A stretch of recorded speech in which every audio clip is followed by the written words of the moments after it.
Está con nosotros Jorge Gen, bienvenido, diputado. ¿Cómo le va? ¿Qué tal? ¿Cómo le va? Muy bien, muy bien. Varios temas para charlar.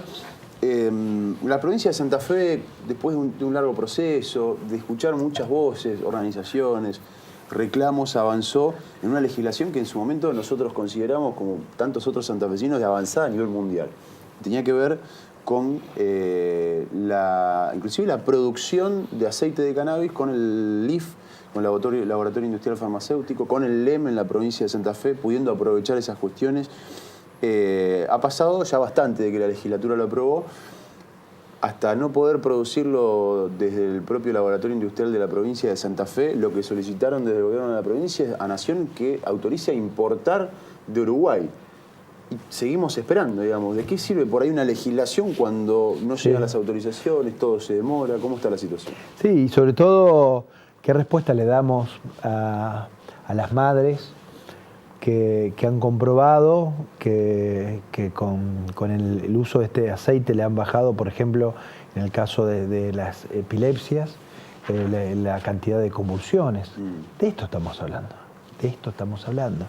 La verdad que a mí me siento mucha vergüenza, porque uno puede decir, es cierto, avanzamos en una legislación provincial que incluye en sus protocolos el uso del cannabis.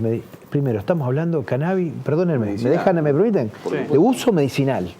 Porque uno tiene esa sensación que hay que aclararlo permanentemente, porque en realidad a veces es muy difícil luchar con la estupidez humana. Y cuando estamos hablando de dolores, de personas que te cuentan que su vida cambió a partir de esto, realmente cuesta mucho entender algunas cosas. Lo cierto es que hay una legislación provincial, hay una legislación nacional que avanza sobre la investigación científica, autoriza al CONICET, a instituciones, inclusive a cultivar marihuana para uso medicinal. También es cierto que el Estado provincial avanza a través del LIF en proyectos muy serios, llenando cada uno de los formularios, para también producir, esto es producción estatal de cannabis medicinal. Como es Uruguay, pero solamente para fines medicinales. Exactamente. Para esto necesita, porque los procesos para el logro de la materia prima tienen su tiempo, pide una importación de 50 kilos de marihuana para uso medicinal. Lo cierto es que no ha habido ningún tipo de respuesta, y hoy las madres siguen también sin tener la posibilidad de acceder a estos elementos medicinales, sino a través del autocultivo. Y uno dice, pero vos me estás hablando de autocultivo, vos estás hablando de una infracción a la ley de estupefacientes, de esto estamos hablando.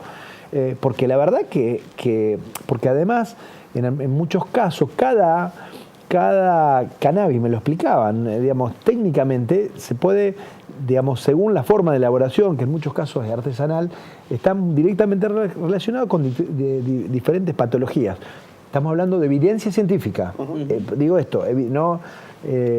distintas cepas de plantas se usan para distintos tipos de enfermedades. Exactamente. Entonces, hay una elaboración artesanal y hoy las madres se encuentran, estuve reunido con ellas en la ciudad de Santa Fe y en la ciudad de Rosario, se encuentran ante esta disyuntiva de hablar, de recurrir al autocultivo, y sabiendo que están rayando el Código Penal. Que lo hacen, Jorge. Que lo hacen, la verdad esto es que están todas las mamás con un miedo terrible porque tienen 5 o 6 plantas en la casa. Es una cosa de loco. Entonces digo... ¿Te puedo agregar un dato de algo que estoy laburando sobre ese tema específicamente con las madres de algo que quiero hacer más adelante? Las madres están muy en contacto, y es una de las cosas que más miedo les da a muchas de las madres que cultivan, insisto, para lo que decía Jorge, para que su hijo pase de tener 90 convulsiones a tener una por día, lo cual hace que el chico conecte con la madre, se enfoque, tenga relaciones, reconozca a su familia, a sus mascotas y demás, como si no fuera nada, ¿no? Eso. Y las mamás están en relaciones con otros cultivadores que cultivan para uso personal, pero no farmacéutico. ¿Por qué? Porque las proveen de semillas, le dan consejos, porque hace mucho de cultivo y demás. Y todo ese combo de tener plantas en la casa, de tener relación con alguien que alguien le tiene que dar la semilla, el abuelo tiene que conseguir una semilla, poner plantas y demás, le da terror ante, sobre todo la presencia de fuerzas federales en Santa Fe, que están llevándose presos chicos en la plaza por fumar un porro. Y le da terror, porque si nosotros hablamos con gente que cultiva, tenemos plantas en nuestra casa, nos van a... Por eso... Y el problema más grande que le saquen las plantas es que a los 6 meses su hijo no tiene remedio. Claro.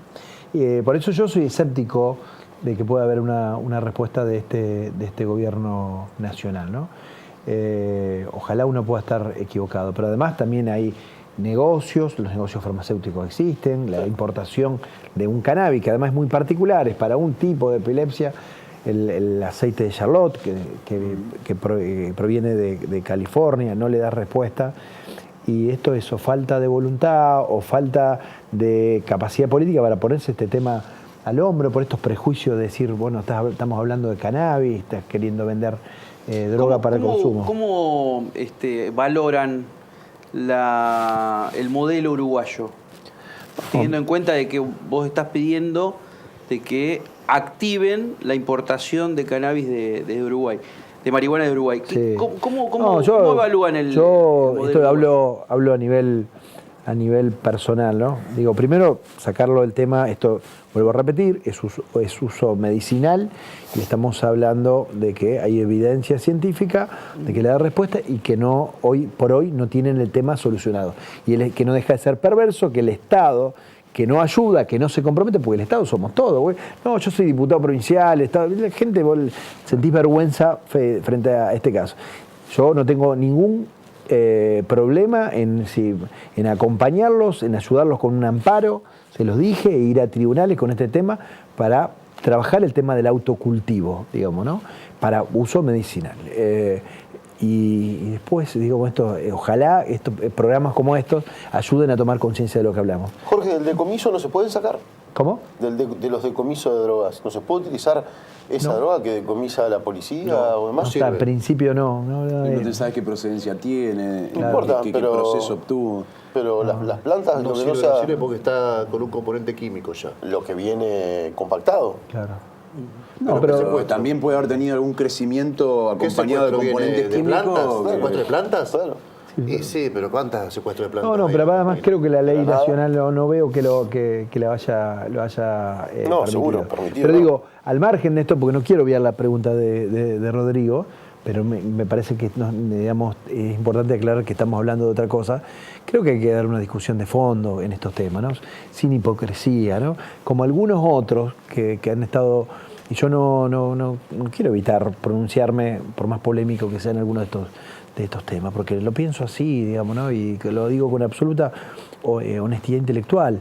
Hay que ver si la penalización sirve para algo, esta cuestión, esto del código penal para este tipo de cuestiones, porque todos sabemos que en algunos casos existen, que hay otras drogas, que son las drogas sociales, que también son jodidas, y que hay que abordarlas, por supuesto que hay que abordarlas. El mensaje sí tiene que ser claro de que fumar marihuana es una mierda.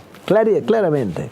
Pero a veces esta cuestión de la penalización parece que ayuda a determinados sectores de la clase media, diciendo, está prohibido, vivo en una Argentina que prohíbe el uso de la marihuana y todos sabemos que esto existe. Entonces, metámonos el tema, toquemos el tema con la mano, enfrentémoslo en serio. Entonces, por eso digo, creo que lo que de a veces debería ponerse en crisis es si la inclusión de una figura penal ayuda o promueve algún tipo de este tipo de elección. El año pasado estuvieron las madres que promocionan el cultivo de cannabis para uso medicinal en el programa de la siesta, cuando estábamos a la siesta, y comentaban que a pesar de que Santa Fe organizó una jornada especial en el Hospital Alasia, con las mamás, con la comunidad médica, con la comunidad científica, era muy difícil que un médico prescriba aceite canábico para tratar ciertas patologías. Los médicos de acá, de la provincia de Santa Fe. Entonces, vos tenés movilizás un sinnúmero de instituciones, incluso desde la política, fomentás que el laboratorio oficial lo produzca, fomentás que esto que vos decís, digamos, que repensar la ley de estupefacientes vigente, que si bien tiene una cuestión federal, se puede repensar desde acá tranquilamente, pero los médicos están o timoratos o están dudando, Y son los médicos de Santa Fe también, Jorge. Sí, sí, es lamentable. Pero bueno, yo... Si vos tenés la prescripción, no podés ni comprarlo en el IF, ni podés pedirlo que venga de afuera. Sí, sí, por eso... Pero digo, caes en la clandestinidad, que caes en el mercado negro. Lo cierto es que hay un proyecto muy serio de producción pública de aceite de cannabis que se envió a los organismos, al ANMAT y a los organismos que tienen que ver con la fiscalización, el control de este tipo de sustancias, y que al día de hoy no ha habido ni hay ningún tipo de respuesta. Por eso le envié una nota al ministro de Salud, carta certificada y por mail, porque entiendo que lo que está en juego es mucho. Lo de los médicos, lo tenías agendado, te lo dijeron las madres. Sí, yo lo había escuchado, lo había escuchado por parte de las madres, y también es un tema que hay que tomar. ¿Podemos cambiar de tema? Todo suyo. Porque ahora, siguiendo hablando de la marihuana, Santa Fe, la jurisdicción Santa Fe, triplicó la cantidad de santafesinos encausados, es decir, con una causa abierta por tenencia de un porro. Triplicó esa cantidad respecto al primer semestre del 2017 en la ciudad de Santa Fe. Sí, bueno. ¿Esto qué te hace pensar? ¿A vos te gusta que en nuestra ciudad, nuestra provincia, digamos, exista esta estigmatización, esta persecución, que además termina en la nada, porque con el fallo Arriola el chico es individualizado, se le arma la causa y así cuando se le arma, se le archiva? Sí. Yo tengo una mirada, quizás de veces no es exactamente igual que algunos actores, inclusive dentro del Frente Progresista, en esto de cómo se aborda el tema primero de los consumos y después de lo que significa el narcomenudeo, ¿no? Hoy hay muchos proyectos de ley, inclusive algunos enviados por el Ejecutivo, y además de gente que respeto y sé también de su honestidad intelectual en esto, de fragmentar la investigación. Es decir, digamos, el gran narcotraficante sigue siendo investigado por la justicia federal, y el menudeo, que es el chico que está en el búnker, formaría parte de la investigación que le toca a la provincia de Santa Fe. Esto hay mucho para decir.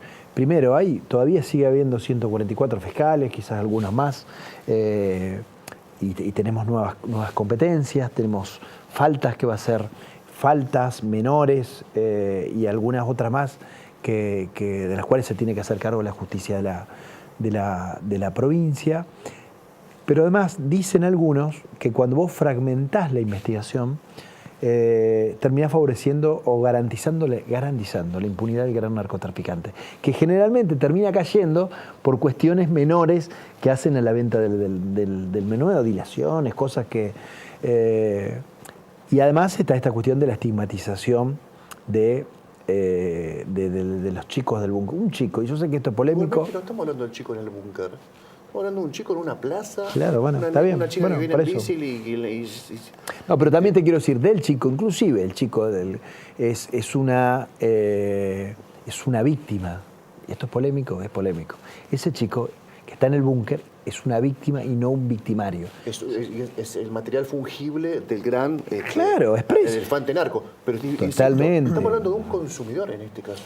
Sí. Los consumidores, se triplicaron la cantidad de detenciones a consumidores. Bueno, digo, hay toda una movida y algunas de las cuestiones que sabemos que están en la agenda de los medios, que parecieran apuntar a que el pobre sea sospechado, a que el tipo que está fuera del sistema, esto de aumentar los controles y atribuciones de quienes deberían estar dedicándose a otra cosa, claramente. ¿Qué planes tiene la provincia, tanto en el periodo en el cual fuiste vicegobernador como ahora, si es que siguen, si es que los hay, para problemas de adicciones?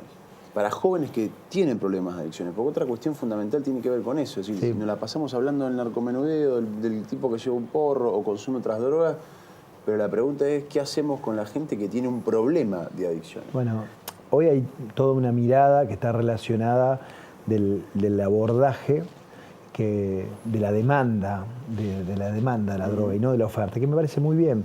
Es decir, ¿por qué se demanda? ¿Cuáles son las condiciones de vulnerabilidad que tienen los chicos para para ir hacia un consumo problemático.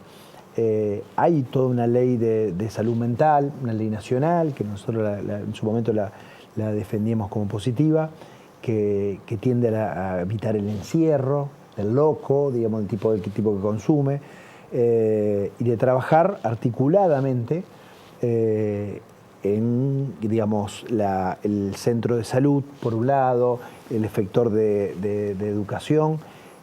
Ahora, se evitaba, la ley sigue vigente. Porque hay muchos que trabajan con adicciones y la critican fuertemente, puntualmente por varias cuestiones que no aborda directamente en la cuestión de adicciones. Sí, Porque no hay presupuesto.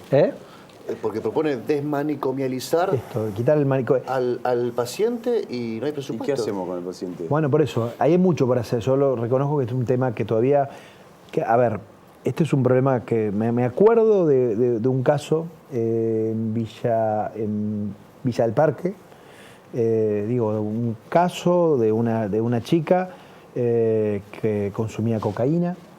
Consumía cocaína, que estaba ya se inyectaba, y vos necesitas una orden de internación, que los jueces no te la quieren firmar, y ahí se empieza a complicar el tema de la salud pública. Antes el padre podía pedir cuando consideraba que una persona era autodestructiva para sí mismo o para el resto. Casos que los padres mismos dicen no sabemos qué hacer.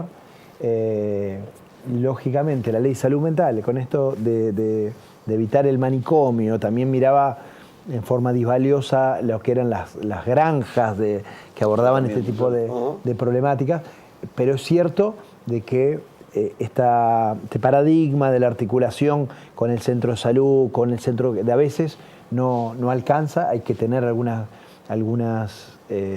efectores actuando mucho más fuerte. No obstante, la provincia está avanzando en estos temas, está el plan Abre Vida, se está trabajando fuertemente con las instituciones, porque, más allá de analizar este tema de la relación con el consumo, también está comprobado de que en la medida que los chicos y chicas no tengan nada que hacer, mientras tengamos esta percepción de la pobreza estructural, de la falta de movilidad social, cuando no le damos al pibe absolutamente nada, la situación se complica. Está claro que en los lugares, por ejemplo, donde ha habido una fuerte intervención territorial mediante un mecanismo interministerial, trabajando en lugares determinados, los niveles de consumo bajan. Para esto tiene que haber un Estado presente y que le genere a los chicos y a las chicas esta percepción